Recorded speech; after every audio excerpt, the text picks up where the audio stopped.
On the afternoon of October 16th, 1991, a 36-year-old man named Enrique Martinez bent down, pulled out his pocket knife, and he carefully cut through the stem of a mushroom that was growing right next to a mossy log, and then after freeing this mushroom, he put it inside of his wicker basket with the other mushrooms he had collected in the area.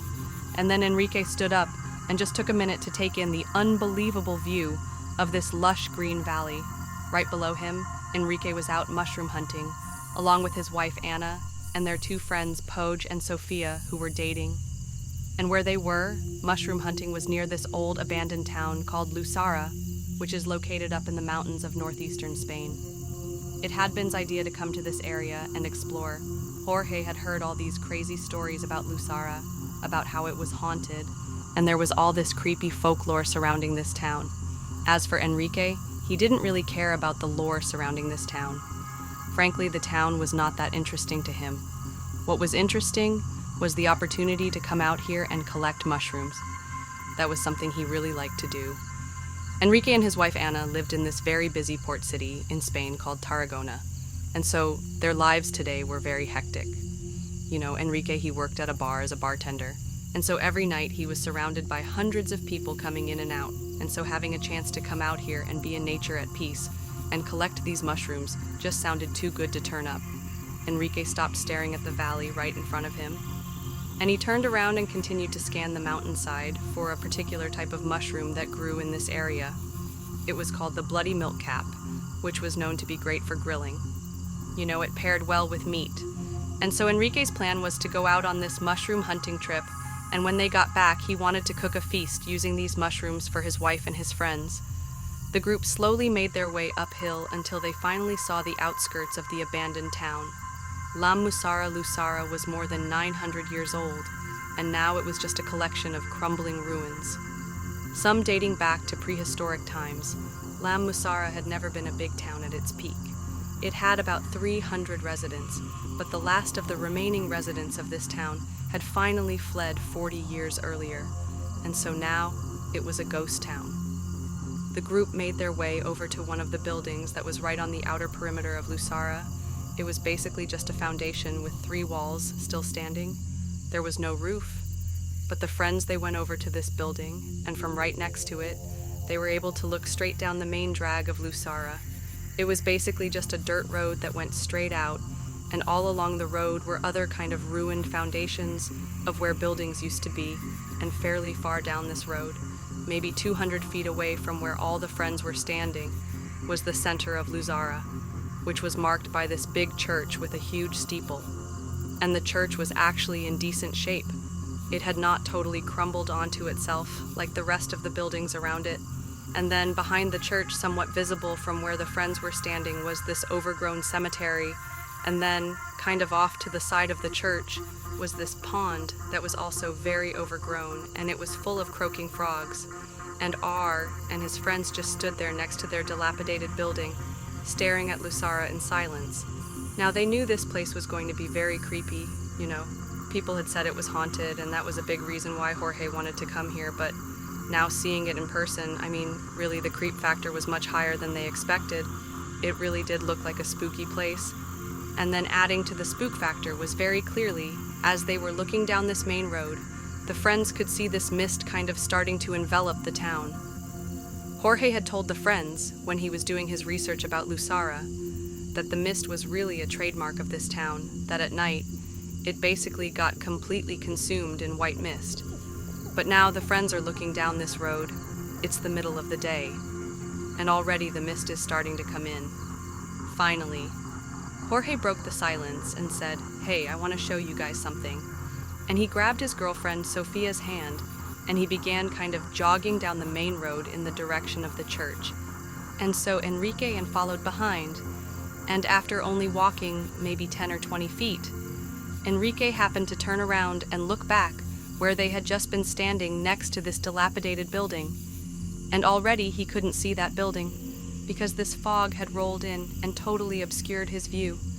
Enrique couldn't help but feel a little uneasy again because he thought the fog was supposed to come in at night, and it's broad daylight, and here we are totally covered in fog. But he shook it off thinking, what's the big deal? And so Enrique turned back around, and he and Anna hustled to catch up with Jorge and Sofia, who by this point had stopped a little farther down the road, off to the side, where there was this strange rectangular rock that was maybe 2 feet tall, just kind of jutting up out of the ground. And when Enrique and Anna made it to Jorge and Sofia, Jorge placed his hand on the top of this strange rock, and looking very satisfied with himself, he would tell his friends, "This is the Psi Stone, and people say it contains dark powers." The Psi Stone was actually one of the oldest things in all of Lusara. Back in the 580-day Muslim armies used to march through Lusara, which actually got its name from this. Lusara means the place to march. And so these armies, as they would pass through Lusara making their way to the valley down below, they would always stop at the Psi Stone because they believed it had magical powers that could help them defeat their enemies in their upcoming battles. Now the Muslim armies were long gone by this point, but the Psi Stone was still there, and people still said that it contained that kind of magical power, that there were dark forces at work inside of the stone. And so to touch it was very risky. In fact, some people said if you touched the Psi Stone, you could be sucked into this parallel world full of all these demonic entities. And so, as Jorge told the group about all this history surrounding the Psi Stone and how no one should touch it, remember, he's got his hands squarely on the Psi Stone the whole time. And so when he finishes telling the story, he looks at the others and said, "Come on, somebody else touch it." Jorge's girlfriend, Sofia, said, "Absolutely not. I'm not about to tempt evil spirits here." But Enrique's wife, Ana, said, "You know what? I'll touch it." And so Jorge smiled. He pulled his hand off the Psi Stone, and Ana, she walked forward. She took a deep breath, and then she placed her hand on the stone. And for a second, the whole group just held their breath like something was going to reach out and grab Anna and pull her into the stone. But nothing happened. And a minute later, Anna had pulled her hand off, and the whole group was laughing. But just a couple of seconds later, Enrique, who had been laughing along with the group, suddenly noticed that the frogs in the pond near the church a little farther down the road from where they were suddenly so much louder, it was almost like when they touched the stone, it had maximized the volume of these frogs. And so Enrique, he turned his whole body and began staring down the road through the mist and fog at this pond. And he could kind of barely make it out, He was trying to see if there was something obvious is causing these frogs to kind of go crazy. But as he stared at this pond, which again he could barely see right behind it, was the church. But there was lots of fog kind of blocking the church, and for a second the fog kind of parted, and Enrique got a full shot of one of the windows of this abandoned church. And in the window was this dark figure, just standing there, staring at Enrique and his friends. And Enrique, he sees this thing in the window, and in a second it was gone. And then the fog rolled back in covered up the window, and Enrique couldn't see anything anymore. And so Enrique just stood there in stunned silence, having no idea if what he just saw had really just happened, or if it was in his imagination, or something. But before he could even try to process what had just happened, he heard his name being called, and so he kind of snapped out of it, and he turned back to the group, and it was Anna, who was now jokingly saying, "Come on." Enrique touched the stone too. Enrique quickly scanned Ana Sofia and Jorge's face, and they were all smiling and laughing still, and so clearly none of them had seen this figure in the window. And so Enrique, he kind of just looked at all of his friends, and then he looked back in the direction of the church and this window, which again he couldn't see because the fog was blocking it out. And so Enrique just tells himself, okay, there's no way that I just saw some dark figure moving around this abandoned church. That must have been my imagination. I'm totally fine.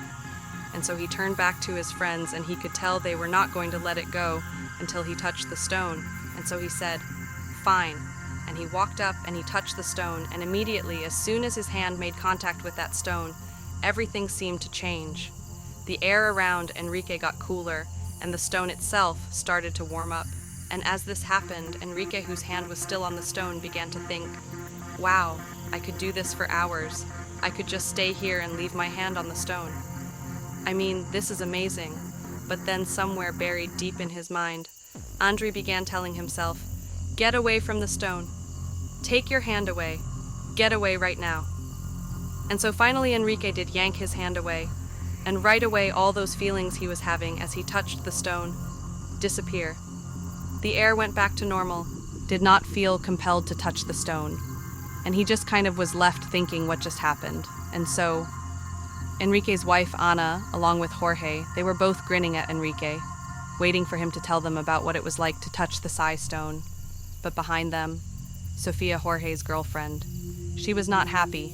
She was the only one who had not touched the Psi stone, and so she spoke up and said, "Guys, let's get away from the Psi stone. I don't want to continue to tempt evil spirits. Okay, let's just go."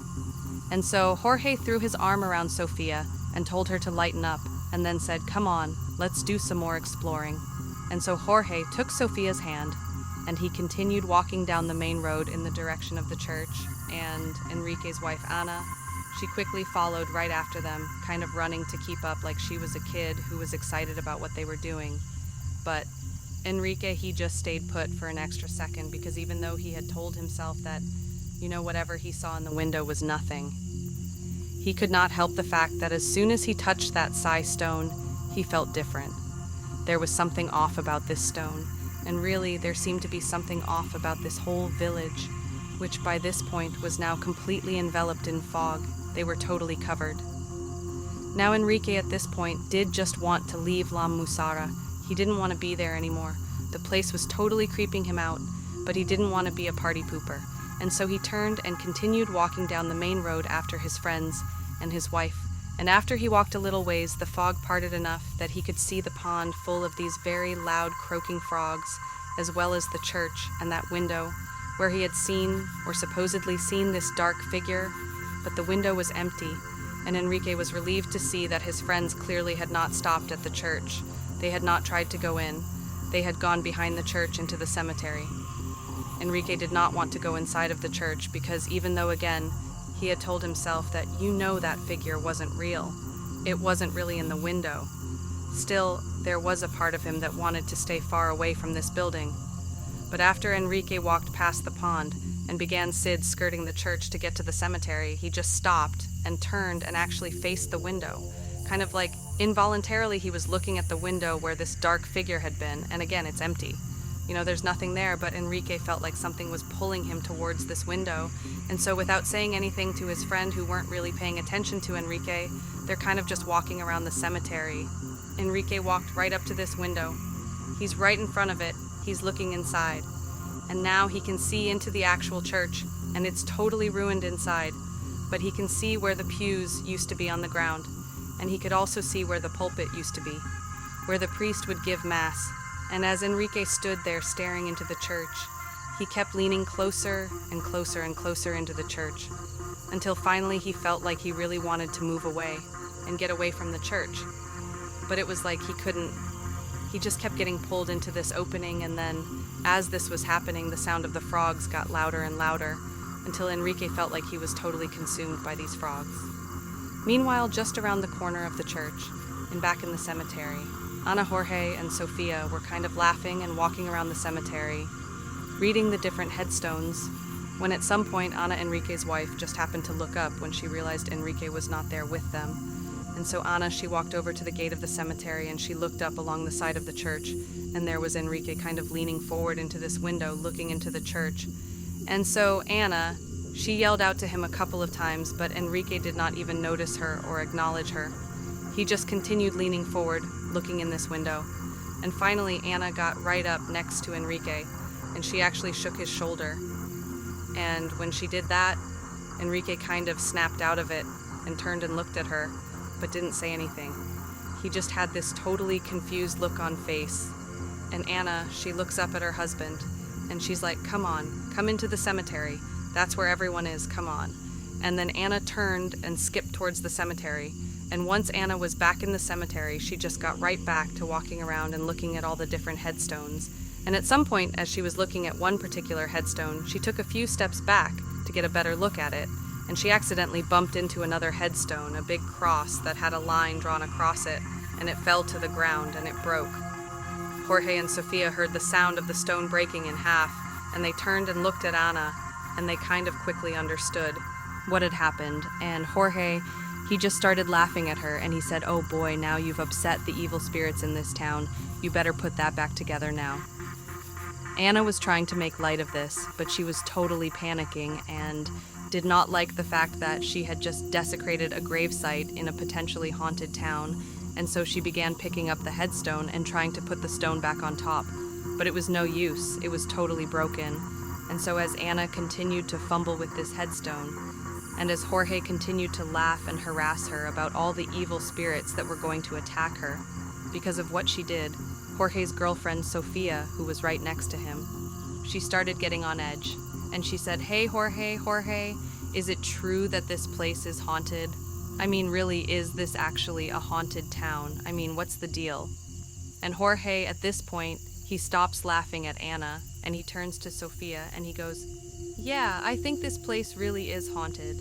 And then he would tell them the story of how Lusara came to be known as a haunted town back in October of 1873. There was a civil war happening in this part of Spain, and one of the rival armies was using the caves in the mountainside kind of near Lusara as sort of makeshift field hospitals for their wounded. And one night, a very famous general named SOS was wounded in battle. He was brought into one of these caves, and that was where he died. Now, Saros was a beloved leader, and so the people inside of this cave really wanted to give him a proper burial, but they knew they had to keep his death a secret, because if it got out to the rest of the men that their leader had died, it would be totally demoralizing, and it would really give their enemies a victory. And so the 6 people inside of this cave, they built a coffin and placed cross inside of it, and then early the next morning, when it was still dark out, the 6 carried the coffin with SOS inside of it up into Lusara, and they buried him secretly in the cemetery behind the church.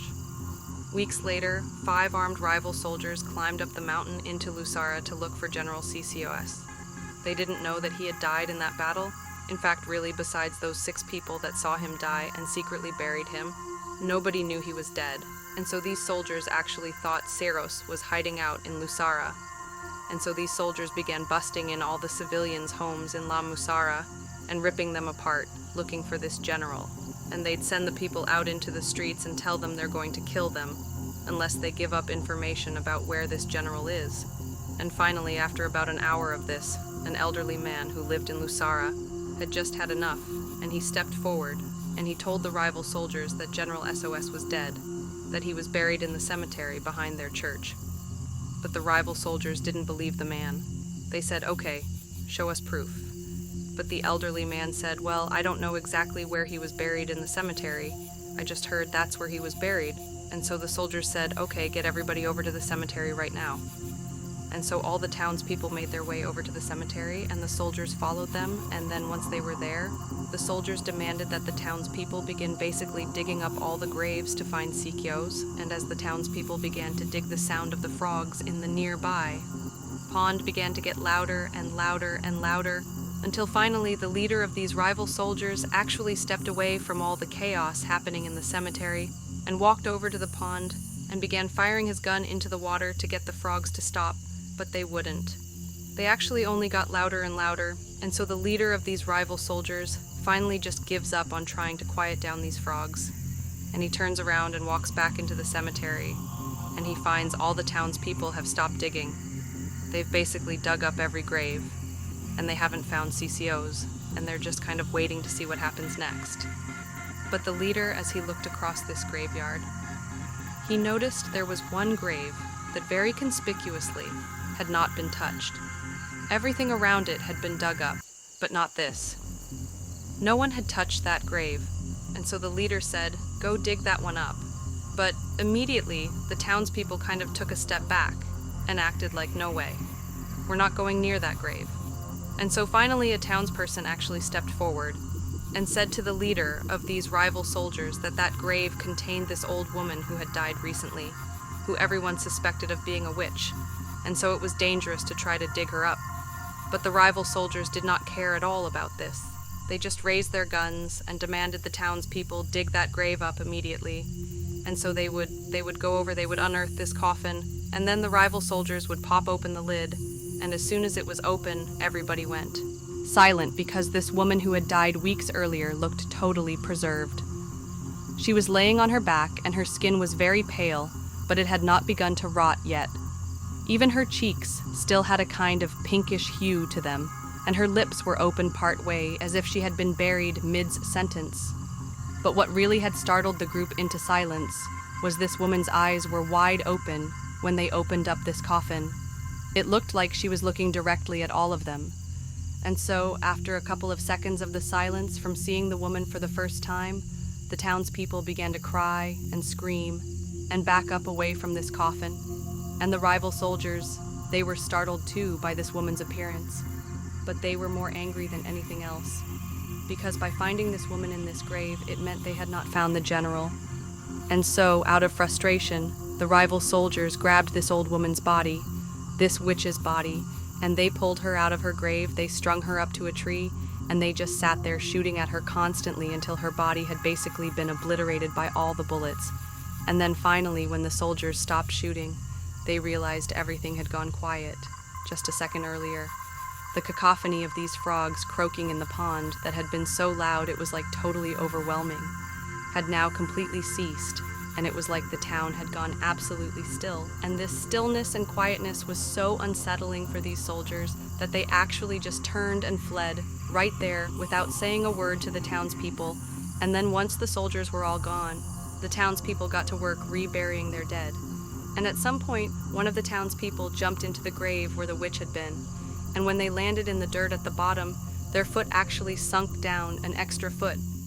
They had landed on something hollow and crashed into it. And what it was another coffin. There was another coffin buried below. This woman's that the soldiers had not seen. And this secret coffin belonged to General SOS. When those 6 people had secretly buried General SOS, they had just placed his coffin at the bottom of an open grave that was about to be filled with somebody else's coffin. They put it in, they covered up his coffin with enough dirt that no one could see it. And then, the next day, the townspeople lowered the witch in her coffin into that grave without realizing General Saros was below it. And then they filled it in, and then they placed a headstone on her grave. But because they thought she was a witch, they decided not to write her name on the headstone instead. They just etched a horizontal line across her headstone. And so after this incident with the rival soldiers desecrating this woman's grave, and her body Luzara was never the same people, in the town began dying left and right, and their soil went bad, so they couldn't plant any crops. And then all these insects came through the town, and then all these plagues of illnesses and diseases came through, and so it wasn't long before Lusara had developed this mutation of being cursed. And by the 1950s, that curse apparently had driven the last few people out, officially making it a ghost town, after Jorge wrapped up the story. Anna was just horrified looking straight down at the ground, because it would turn out the gravestone that she had accidentally knocked over and broken. Well, it had a horizontal line etched across the middle of it. It was the witch's headstone that was the one she had broken. And so suddenly feeling totally spooked, Anna was about to yell to Jorge and Sofia that she wants to leave now, when she happened to glance over at the base of one of the cemetery walls, and she saw the perfect bloody milk cap mushroom, the exact type she knew her husband was looking for. And so Anna walked over, she picked this mushroom, and she turned around to show it to Enrique. But Enrique was not in the cemetery, and so right away Anna thought, wait, did my husband ever actually follow me back down into the cemetery? After I saw him by the church, she couldn't remember. She thought he followed her, but she wasn't sure. And so Anna yelled out for Enrique, but he never called back. And so she turned and looked over at Sofia and Jorge, who she could barely see through the fog. And she asked them, "Hey, have you seen my husband? Is he in here? Did you see where he went?" And they both said, "No, we have no idea." And so Anna, who at this point was now really starting to panic because this whole situation in Lusara was getting pretty spooky for her, and so she just dropped the mushroom and took off running out of the cemetery. Now Sofia and Jorge did not really know what was going on. They didn't understand the urgency that Anna was feeling to find Enrique, and so they saw her take off to go find Enrique, and they just kind of casually walked on after her. And when they turned the corner and they exited the cemetery and began walking basically alongside the church now, again, the visibility is terrible from all this fog as they moved along. They couldn't see Anna or Enrique, but they could hear Anna calling out for Enrique over and over again.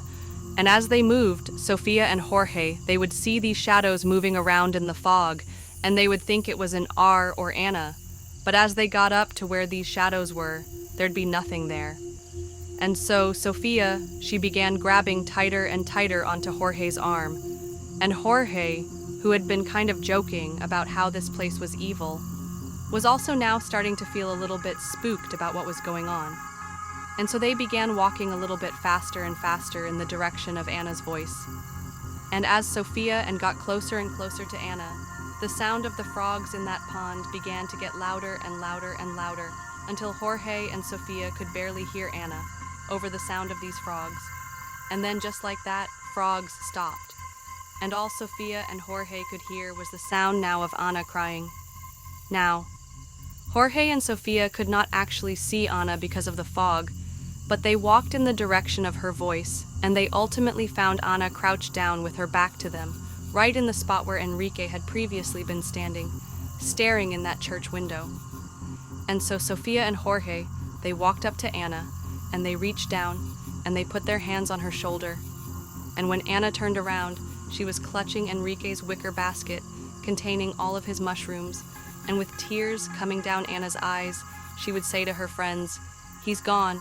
Ana, Jorge, and Sophia would spend the next hour searching in vain for Enrique and Lucara. Remember, there's no visibility for the fog, and now it's getting dark. And so it's really hard to conduct a search for someone. And so after this hour was up, even though they had no idea where Enrique was or what happened to him, the friends decided that their best and really only move was to leave and go tell authorities. And when they did that, a massive search was launched all around Lucera for the next week. But despite this huge effort, nobody ever found any trace of Enrique. He just vanished, leaving behind that wicker basket that Ana had found. And so after this week of searching, the authorities finally called it off and told Ana that, most likely her husband must have wandered off and died somewhere, and at some point hikers will likely discover his body. But Ana could not accept this conclusion, and so she continued to go back to La Musara to look for Enrique. And in January of 1992, so 3 months after Enrique had gone missing, Ana, Sofia, and Jorge returned to Musara to do another one of these additional searches. And during the search, the friends were walking past the church, and they passed by that same window where Enrique had been standing, looking inside, and also where his basket had been found by Ana and the 3 friends. As they passed by, they happened to see into the church, and down on the main floor where the pews used to be and where the pulpit used to be, there were these 6 dark figures wearing robes, standing in a circle, not appearing to be doing anything but just standing there. And immediately Ana actually was really annoyed because she figured this must be a group of ghost hunters that were out here looking for something paranormal, because after Enrique went missing, his story made the news largely because he went missing in a town that's long been regarded as being haunted. And so because of his case, you had all these people coming to Lucera to go find ghosts or find whatever happened to Enrique. And so Ana, who was deeply offended by all these people who were coming out to Lucera to look for ghosts, because for Ana, this is not a game. Her husband really went missing here. So she goes right up to the window to tell these 6 people in robes off, "Get the hell out of here and have some respect." But when she went to the window and was about to yell, and one of the robed figures suddenly turned and looked up at Ana, and immediately Ana backed up, because this clearly was not some ghost hunter, because the hooded figure had no face. It was just a dark hole looking back up at Ana. But even though there were no eyes, Ana could tell this entity was staring right at her. But before Ana, Sofia, or Jorge could react to what they were seeing inside of this church from behind them, they suddenly heard this unbelievably loud, galloping sound, like all these horses were charging towards them, and at the same time the sound of the frogs in the nearby pond began to get louder and louder and louder. And so Ana, Sofia, and Jorge turned around to see what was going on, kind of expecting to see, a cavalry approaching or something, but there was nothing. All they saw was the fog on the road. And so the 3 friends turned back around to look back into the church, and now these 6 hooded figures were gone.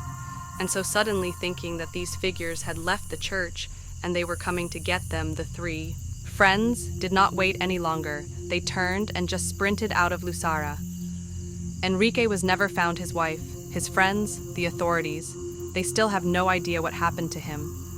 There have also been several other people who have gone missing in Lucera, and they too have never been found. 14. Aaron Hedges was 38 years old. He lived in Montana, and he was an avid hunter. During the hunting season, Aaron was known to spend almost every weekend or every other weekend hunting in one particular area, known as the Crazy Mountains or the Crazies. For short, the Crazies are a mountain range in Montana that are actually disconnected from the Rocky Mountains. So they're very isolated and they're beautiful, but they're incredibly rugged and very steep. Aaron knew this area like the back of his hand because he was there all the time hunting. In fact, he was there so often that he began placing caches of sleeping bags, food, water. He cached this all over the Crazies, and he knew how to get to his cache points without the use of a map. He just could look around and know where he was, and he could walk to his cache point on September 3rd, 2014. Aaron, along with two of his close friends, decided to go on a hunting trip to the Crazies. For a week, they planned on staying right next to this lake called Campfire Lake, but in order to get to it, they had to hike into the Crazies. You could not drive a car to where they were going to stay, so they got 2 horses and a pack mule, and Aaron loaded much of his gear onto the pack mule. And so they begin this hike up to Campfire Lake, and a little ways into this first day hike, the mule spooks at something and runs away in the process of running away from them. It ditched all of their equipment all over the place, and they couldn't recover it all now after they gathered up what they could and got the mule back and continued their walk. Aaron decided he didn't feel like going to one of his cache points to try to retrieve an extra sleeping bag, and he said, "I'm just going to use whatever extra gear you guys have. I'll make do." And so they continue on. They get to Campfire Lake and they set up their camp, and for the first couple of days, everything is going just fine. On the 3rd day, Aaron decided that, you know what, I could tough it out, but I'm just going to go north to one of my cache points and get that extra sleeping bag and try to get a few other things that were lost and make my living arrangements a little bit more comfortable while I'm here. And so his 2 buddies, they know that Aaron is in this section of the Crazies all the time, and so they didn't bat eye when he says he's going to go off on his own. It wasn't a very far distance to this cache point. They said, okay, we'll see you later tonight. So Aaron takes off, and after a little while, one of his buddies, for whatever reason, uses his radio to reach out to Aaron. The walkie-talkies they were using had this LED screen that anytime you transmitted traffic on it, it would register your GPS location and transmit that to the person you're talking to. So when he hailed Aaron at about 10 o'clock in the morning, after he had left to go up to his cache point, when Aaron radioed back, it showed up on their LED screen that instead of going north to this cache point, he had deviated and gone very far to the east, and he would say on the radio, Aaron would say back to them, "Hey guys, I got mixed up, and I missed the turn to go up to the cache point. I'm trying to find the trail to get back to the cache point." But they expect him, based on what he said, that he was just going to turn and go to the cache point and come back to where they were at some point that night. But here's the first weird thing about this case. Aaron got turned around and basically missed the turn at this really obvious fork in the trail. If you go this way, you'll get to your cache. If you go this way, you'll end up where Aaron is, and it's the complete wrong way, and you know it's the wrong way. Because on your right-hand side, if you're going this way, there's going to be a creek on your right. Whereas if you go towards the cache, you're going uphill and there's no creek. So for Aaron, in perfect weather conditions, to have missed a very obvious fork in the road that he knows well is a little bit strange. Not to mention where he showed up on their GPS when they talked to him on the radio. He was a ways down the wrong direction. He would have been next to that creek for long enough that he should have already turned around. It's like making a wrong turn and going 45 minutes to an hour in the wrong direction when you already know it's the wrong direction. Why are you still going that way? But his friends were not that concerned. They had just spoken to him on the radio. He's saying, "I got turned around." They're expecting him now to show up a little bit later in the day, maybe in the evening at some point. So that night when he doesn't show up, they try radioing him and they can't get through to him, and they decide that, what it's not that easy to call authorities. They didn't have cell reception out there, and it would have been about a day's hike before they could even get to a place where they could call authorities. So they decide, let's just stay here tonight. He could show up at any point in the middle of the night, and tomorrow, if he's not here, we'll go looking for him. The next morning, his friends get up. This is on September 6th. There's no Aaron. So they head off in the direction of this cache, and they start looking for Aaron, and all day they're calling for him, they're trying to radio him. Nothing, no sign of him the following morning on the 7th. They do leave the area, they give up on their hunting trip, and they head out of the crazies to contact authorities. Authorities launch this massive search for Aaron, but as soon as they launch this search, this massive storm rolls in, dumping 2 feet of snow within the first 12 hours of their search, so they really weren't able to accomplish much in those first 2 days. Which brings us to September 9th, one of the main areas that they were looking for. Aaron was following that path, that he had gone down the wrong path away from his cache. They followed that path down along that creek and were looking for anywhere along the creek that he might have been. And there was this cliff that overlooked the creek. And on this cliff next to a tree, they found Aaron's boots neatly placed side by side as if put there intentionally. Next to his boots was a very obvious fire pit where someone had started a fire. In the fire pit was a cigarette container that was Aaron's brand. It looks every bit like Aaron had been here. Smoked a cigarette, took his boots off for some reason, and had been sitting next to this fire. Also next to the fire was Aaron's camelback water bladder, as well as some of the straps that went to his backpack that have been burned inside of the fire pit, but there's no sign of Aaron or his remains anywhere near there. Also, the people who found the boots in the fire said that we were in this specific area. Over the past 2 days, this wasn't here. At this point, investigators believed that Aaron must have been suffering from severe hypothermia, where in severe cases, people are known to actually strip their clothing. And so searchers created a new search area based on his boots, thinking he had to have been at this fire pit smoking a cigarette. He took his boots off because he's got hypothermia and he wandered off, but he can't have gotten far. We're talking 2 feet of snow on the ground in rugged terrain, and he's barefoot. But despite searching extensively in their new search area, they couldn't find Aaron or any sign of it.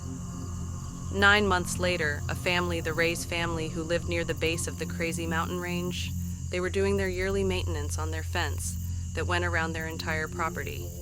And one of the family members decided to take a break from the work and walk up into the crazies just a little ways up to just sit on the mountain and look out across the land. It was a beautiful view, and as he's walking up, he gets about a mile from the property itself, and he spots an orange vest under a tree. And so he figures a hunter must have lost their gear. So he walks up, and he sees that not only is there an orange hunting vest laying on the ground, but there is a backpack that would turn out to be Aaron Hedges' backpack leaning up against a tree, as if placed there on purpose. Inside of the pack was Aaron Hedges' wallet and license, along with a loaded gun and food and water. Next to the pack, there was this rock, and on the rock was a thermos that was open, along with an open energy drink, as if Aaron had set his pack down, and then sat on this rock and was sipping an energy drink out of his thermos. If Aaron had been sitting on that rock, as it appears he was, you can clearly see the Ray's property a mile away from you. It's right in front of you. It would be impossible not to see. Additionally, this location was 6 miles away from where Aaron's boots were found. So all of Aaron's gear is brought to the authorities, who go out and they look for Aaron, and there's no sign of Aaron in the area. Another year would go by, and a couple of horseback riders would be riding past that same area where the backpack was found, and they see a human skull sitting underneath a tree. Sure enough, it winds up being Aaron Hedges' skull, and his skeletal remains were all there, except for his feet. His feet were never found, but the coroner could not determine a cause of death. So a couple of questions come to mind. How did Aaron, a guy that knows the crazies inside and out, make that wrong turn in the first place? He should have known better. But even if we say he got turned around, it can happen to the best of us. He would have known he was going in the wrong direction, because the creek would be on his right. But he kept going because we find his campsite with his boots way down the path that was in the wrong direction. But even if we're willing to accept that as why, he was at that campsite, he took off his boots, and then he walked 6 miles in 2 feet of snow to a location that was literally looking at safety. The Ray's property is right there. You have food, you have water, and you're sitting there drinking a drink. You have a loaded gun. You can fire it into the air to try to get someone's attention, but you don't use your resources, you don't go to safety, you die.